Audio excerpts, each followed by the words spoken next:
Bonjour, je vais poursuivre la lecture de la Bible. Je suis arrivée dans le livre de Zacharie et aujourd'hui je vais lire le chapitre 13, le chapitre 14. Ensuite j'aurai terminé Zacharie et je passerai dans le livre de Malachie, le dernier livre de l'Ancien Testament, avec le chapitre 1, le chapitre 2. Zacharie chapitre 13. En ce jour-là, une source sera ouverte pour la maison de David et les habitants de Jérusalem, pour le péché et pour l'impureté. En ce jour-là, dit l'Éternel des armées, j'exterminerai du pays les noms des idoles, afin qu'on ne s'en souvienne plus. J'ôterai aussi du pays les prophètes et l'esprit d'impureté. Si quelqu'un prophétise encore, son père et sa mère qui l'ont engendré lui diront, tu ne vivras pas, car tu dis des mensonges au nom de l'Éternel. Et son père et sa mère qui l'ont engendré le transperceront quand il prophétisera. En ce jour-là, les prophètes rougiront de leurs visions, quand ils prophétiseront, et ils ne revêtiront plus un manteau de poil pour mentir. Chacun d'eux dira, je ne suis pas prophète, je suis laboureur, car on m'a acheté dès ma jeunesse, et si on lui demande d'où viennent ces blessures que tu as aux mains, il répondra, c'est dans la maison de ceux qui m'aiment que je les ai reçus. Épée, lève-toi sur mon pasteur et sur l'homme qui est mon compagnon, dit l'Éternel des armées. Frappe le pasteur et que les brebis se dispersent. Et je tournerai ma main vers les faibles, dans tout le pays, dit l'Éternel. Les 2/3 seront exterminés, périront, et l'autre tiers restera. Je mettrai ce tiers dans le feu, et je le purifierai comme on purifie l'argent. Je l'éprouverai comme on éprouve l'or. Il invoquera mon nom, et je l'exaucerai. Je dirai, c'est mon peuple, et il dira, l'Éternel est mon Dieu. Chapitre 14. Voici le jour de l'Éternel arrive, et tes dépouilles seront partagées au milieu de toi. Je rassemblerai toutes les nations pour qu'elles attaquent Jérusalem. La ville sera prise, les maisons seront pillées et les femmes violées. La moitié de la ville ira en captivité, mais le reste du peuple ne sera pas exterminé de la ville. L'Éternel paraîtra, et il combattra ces nations, comme il combat au jour de la bataille. Ses pieds se poseront en ce jour sur la montagne des Oliviers, qui est vis-à-vis de Jérusalem, du côté de l'Orient. La montagne des Oliviers se fendra par le milieu à l'Orient et à l'Occident, et il se formera une très grande vallée. Une moitié de la montagne reculera vers le septentrion, et une moitié vers le midi. Vous fuirez alors dans la ville. Vous fuirez alors dans la vallée de mes montagnes, car la vallée des montagnes s'étendra jusqu'à Hatsel. Vous fuirez comme vous avez fui devant le tremblement de terre, au temps d'Osias, roi de Juda. Et l'Éternel mon Dieu viendra, et tous ses saints avec lui. En ce jour-là, il n'y aura point de lumière, il y aura du froid et de la glace. Ce sera un jour unique, connu de l'Éternel, et qui ne sera ni jour ni nuit. Mais vers le soir, la lumière paraîtra. En ce jour-là, des eaux vives sortiront de Jérusalem et couleront moitié vers la mer orientale, moitié vers la mer occidentale. Il en sera ainsi été et hiver. L'Éternel sera roi de toute la terre. En ce jour-là, l'Éternel sera le seul Éternel, et son nom sera le seul nom. Tout le pays deviendra comme la plaine de Géba à Rimon, au midi de Jérusalem. Et Jérusalem sera élevée et restera à sa place depuis la porte de Benjamin jusqu'au lieu de la première porte, jusqu'à la porte des angles, et depuis la tour de Hanané, jusqu'au pressoir du roi. On habitera dans son sein et il n'y aura plus d'interdit. Jérusalem sera en sécurité. Je répète, Jérusalem sera en sécurité. Voici la plaie dont l'Éternel frappera tous les peuples qui auront combattu contre Jérusalem. Leur chair tombera en pourriture tandis qu'ils seront sur leurs pieds. Leurs yeux tomberont en pourriture dans leurs orbites. Et leur langue tombera en pourriture dans leur bouche. En ce jour-là, l'Éternel produira un grand trouble parmi eux. L'un saisira la main de l'autre, et ils lèveront la main les uns sur les autres. Juda combattra aussi dans Jérusalem, et l'on amassera les richesses de toutes les nations d'alentour. L'or, l'argent et des vêtements en très grand nombre. La plaie frappera de même les chevaux, les mulets, les chameaux, les ânes, et toutes les bêtes qui seront dans ces camps, et toutes les bêtes qui seront dans ces camps. Cette plaie sera semblable à l'autre. Tous ceux qui resteront de toutes les nations venus contre Jérusalem monteront chaque année pour se prosterner devant le roi l'Éternel des armées, et pour célébrer la fête des tabernacles. S'il y a des familles de la terre qui ne montent pas à Jérusalem pour se prosterner devant le roi l'Éternel des armées, la pluie ne monte. Alors, je reprends. S'il y a des familles de la terre qui ne montent pas à Jérusalem pour se prosterner devant le roi l'Éternel des armées, la pluie ne tombera pas sur elles. Si la famille d'Égypte ne monte pas, si elle ne vient pas, la pluie ne tombera pas sur elle. Elle sera frappée de la plaie dont l'Éternel frappera les nations, qui ne monteront pas pour célébrer la fête des tabernacles. Ce sera le châtiment de l'Égypte, le châtiment de toutes les nations, qui ne monteront pas pour célébrer la fête des tabernacles. En ce jour-là, il sera écrit sur les clochettes des chevaux, sainteté à l'Éternel. Et les chaudières dans la maison de l'Éternel seront comme les coupes devant l'autel. Toute chaudière à Jérusalem et dans Juda sera consacrée à l'Éternel des armées. Je répète, toute chaudière à Jérusalem et dans Juda sera consacrée à l'Éternel des armées. Tous ceux qui offriront des sacrifices viendront et s'en serviront pour cuire les viandes. Et il n'y aura plus de marchands dans la maison de l'Éternel des armées en ce jour-là. Fin du livre de Zacharie. Je commence le livre nouveau, le dernier livre de l'Ancien Testament, après lequel 400 ans s'écoulent sans que rien ne se passe a priori, jusqu'à ce que le temps de Jésus soit venu, de descendre et de venir parmi nous sur terre. Livre de Malachie, chapitre 1. Oracle, parole de l'Éternel à Israël par Malachie. Je vous ai aimé, dit l'Éternel, et vous dites de point, en quoi nous as-tu aimés? Isaü n'est-il pas frère de Jacob, dit l'Éternel? Cependant j'ai aimé Jacob, et j'ai eu de la haine pour Isaü. J'ai fait de ses montagnes une solitude, j'ai livré son héritage aux chacals du désert. Si Édom dit de point, nous sommes détruits, nous relèverons les ruines. Ainsi parle l'Éternel des armées, de point, qu'ils bâtissent, je renverserai. Et on les appellera pays de la méchanceté, peuple contre lequel l'Éternel est irrité pour toujours. Vos yeux le verront, et vous direz, de point, grand est l'Éternel, par-delà les frontières d'Israël. Un fils honore son père et un serviteur son maître. Si je suis père, où est l'honneur qui m'est dû? Si je suis maître, où est la crainte qu'on a de moi? Dit l'Éternel des armées, à vous sacrificateurs, qui méprisez mon nom, et qui dites, de point, en quoi avons-nous méprisé ton nom? Je reprends. Un fils honore son père et un serviteur son maître. Si je suis père, où est l'honneur qui m'est dû? Si je suis maître, où est la crainte qu'on a de moi, dit l'Éternel des armées, à vous sacrificateurs qui méprisez mon nom, et qui dites, en quoi avons-nous méprisé ton nom? Vous offrez sur mon autel des aliments impurs, et vous dites, en quoi t'avons-nous profané? Je répète, vous offrez sur mon autel des aliments impurs, et vous dites, en quoi t'avons-nous profané? C'est en disant, deux points, la table de l'Éternel est méprisable. Quand vous offrez un sacrifice, une bête aveugle, n'est-ce pas mal? Je répète, quand vous offrez en sacrifice une bête aveugle, n'est-ce pas mal?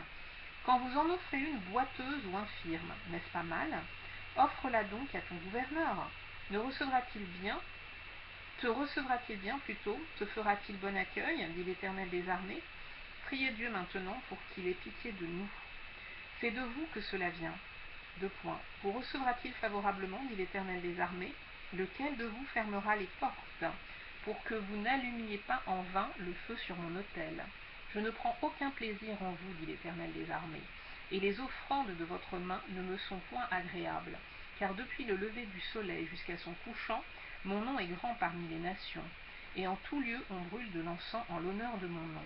Et l'on présente des offrandes pures, car grand est mon nom parmi les nations, dit l'Éternel des armées. Mais vous, vous le profanez en disant, la table de l'Éternel est souillée, et ce qu'elle rapporte est un aliment méprisable. Vous dites, quelle fatigue, et vous le dédaignez, dit l'Éternel des armées. Et cependant, vous amenez ce qui est dérobé, boiteux ou infirme. Et ce sont les offrandes que vous faites? Puis-je les agréer de vos mains, dit l'Éternel? Maudit soit le trompeur qui a dans son troupeau un mâle, et qui vous et sacrifie au Seigneur une bête chétive. Je répète, maudit soit le trompeur qui a dans son troupeau un mâle, et qui vous et sacrifie au Seigneur une bête chétive. Car je suis un grand roi, dit l'Éternel des armées, et mon nom est redoutable parmi les nations. Chapitre 2. Toujours du livre de Malachie. Maintenant, à vous cet ordre sacrificateur, si vous n'écoutez pas, si vous ne prenez pas à cœur de donner gloire à mon nom, dit l'Éternel des armées, j'enverrai parmi vous la malédiction, et je maudirai vos bénédictions. Oui, je les maudirai, parce que vous ne l'avez pas à cœur. Voici, je détruirai vos semences, et je vous jetterai des excréments au visage, les excréments des victimes que vous sacrifiez, et on vous emportera avec eux. Vous saurez alors que je vous ai traité, non. Vous saurez alors que je vous ai adressé cet ordre, afin que mon alliance avec Lévi subsiste, dit l'Éternel des armées. Mon alliance avec lui était une alliance de vie et de paix, ce que je lui accordais pour qu'il me craignît. Et il eut pour moi de la crainte, il a tremblé devant mon nom. La loi de vérité était dans sa bouche, et l'iniquité ne s'est point trouvée sur ses lèvres. Il a marché avec moi dans la paix et dans la droiture, et il a détourné du mal beaucoup d'hommes. Car les lèvres du sacrificateur doivent garder la science, et c'est à sa bouche qu'on demande la loi, parce qu'il est un envoyé de l'Éternel des armées. Mais vous êtes écartés de la voie. Vous avez fait de la loi une occasion de chute pour plusieurs. Vous avez violé l'alliance de Lévi, dit l'Éternel des armées. Et moi, je vous rendrai méprisable et vil aux yeux de tout le peuple, parce que vous n'avez pas gardé mes voies, et que vous avez égard à l'apparence des personnes quand vous interprétez la loi. N'avons-nous pas tous un seul Père? N'est-ce pas un seul Dieu qui nous a créés? Pourquoi donc sommes-nous infidèles l'un envers l'autre, en profanant l'alliance de nos pères? Judas s'est montré infidèle, et une abomination a été commise en Israël et à Jérusalem, car Judas a profané ce qui est consacré à l'Éternel, ce qu'aime l'Éternel. Il s'est uni à la fille d'un Dieu étranger. L'Éternel retranchera l'homme qui fait cela, celui qui veille et qui répond. Il le retranchera des tentes de Jacob, et il retranchera celui qui présente une offrande à l'Éternel des armées. Voici encore ce que vous faites. Vous couvrez de larmes l'autel de l'Éternel, de pleurs et de gémissements, en sorte qu'il n'a plus égard aux offrandes, et qu'il ne peut rien agréer de vos mains. Et vous dites, pourquoi? Parce que l'Éternel a été témoin entre toi et la femme de ta jeunesse, à laquelle tu es infidèle. Bien qu'elle soit ta compagne et la femme de ton alliance, nul ne fait cela avec un reste de bon sens. Un seul l'a fait, et pourquoi? Parce qu'il cherchait la postérité que Dieu lui avait promise. Prenez donc garde en votre esprit,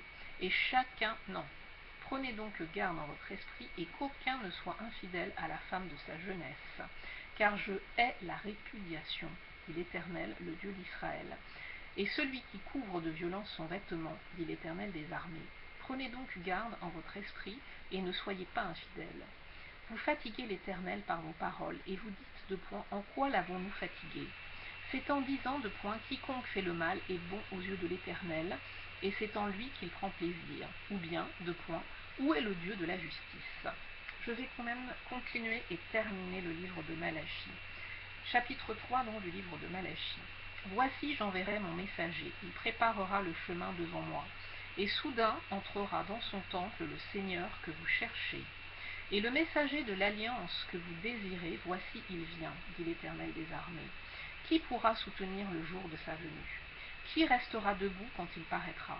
Car il sera comme le feu du fondeur, comme la potasse des foulons. Il s'assiera, fondra et purifiera l'argent. Il purifiera les fils de Lévi. Il les épurera comme on épure l'or et l'argent. Et ils présenteront à l'Éternel des offrandes avec justice. Alors l'offrande de Juda et de Jérusalem sera agréable à l'Éternel, comme aux anciens jours, comme aux années d'autrefois.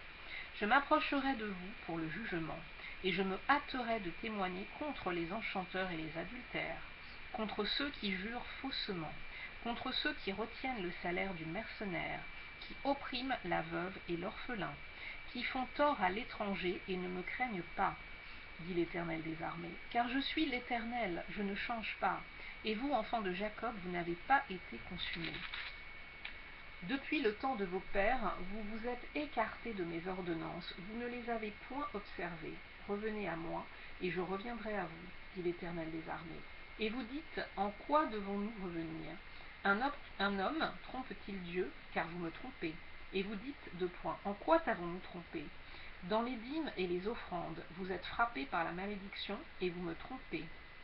La nation tout entière, apportez à la maison du trésor toutes les dîmes, afin qu'il y ait de la nourriture dans ma maison. Mettez-moi de la sorte à l'épreuve, dit l'Éternel des armées, et vous verrez si je n'ouvre pas pour vous les écluses des cieux, si je ne répands pas sur vous la bénédiction en abondance. Pour vous, je menacerai celui qui dévore, et il ne vous détruira pas les fruits de la terre, et la vigne ne sera pas stérile dans vos campagnes, dit l'Éternel des armées. Toutes les nations vous diront heureux, car vous serez un pays de délices, dit l'Éternel des armées. Vos paroles sont rudes contre moi, dit l'Éternel, et vous dites, deux points, qu'avons-nous dit contre toi? Vous avez dit, deux points, c'est en vain que l'on sert Dieu. Qu'avons-nous gagné à observer ses préceptes et à marcher avec tristesse, à cause de l'Éternel des armées? Maintenant nous estimons heureux les hautains, oui les méchants prospèrent, oui ils tentent Dieu et ils échappent. Alors ceux qui craignent l'Éternel se parlèrent l'un à l'autre. L'Éternel fut attentif et il écouta. Et un livre de souvenirs fut écrit devant lui pour ceux qui craignent l'Éternel et qui honorent son nom. Ils seront à moi, dit l'Éternel des armées. Ils m'appartiendront au jour que je prépare. J'aurai compassion d'eux, comme un homme a compassion de son fils qui le sert. Et vous verrez de nouveau la différence entre le juste et le méchant, entre celui qui sert Dieu et celui qui ne le sert pas. Chapitre 4. Car voici le jour vient, ardent comme une fournaise. Tous les hautains et tous les méchants seront comme du chaume. Le jour qui vient les embrasera, dit l'Éternel des armées. Il ne leur laissera ni racine ni rameaux. Mais pour vous, qui craignez mon nom, se lèvera le soleil de la justice, et la guérison sera sous vos ailes. Non. Et la guérison sera sous ses ailes. Vous sortirez et vous sauterez comme les veaux d'une étable, et vous foulerez les méchants, car ils seront comme de la cendre sous la plante de vos pieds. Au jour que je prépare, dit l'Éternel des armées, souvenez-vous de la loi de Moïse mon serviteur, auquel j'ai prescrit en Horeb pour tout Israël des préceptes et des ordonnances. Voici je vous enverrai Élie, le prophète, avant que le jour de l'Éternel arrive. Ce jour grand et redoutable. Il ramènera le cœur des pères à leurs enfants, et le cœur des enfants à leurs pères, de peur que je ne vienne frapper le pays d'interdit. Voilà, j'ai terminé maintenant l'Ancien Testament, et j'en suis bien heureuse. J'ai enfin terminé de lire la Bible en entier. Pour la première fois. Nous sommes aujourd'hui le 18/12/2014, nous sommes jeudi, il est 9h51 et j'ai enfin parcouru toute la Bible. Alléluia.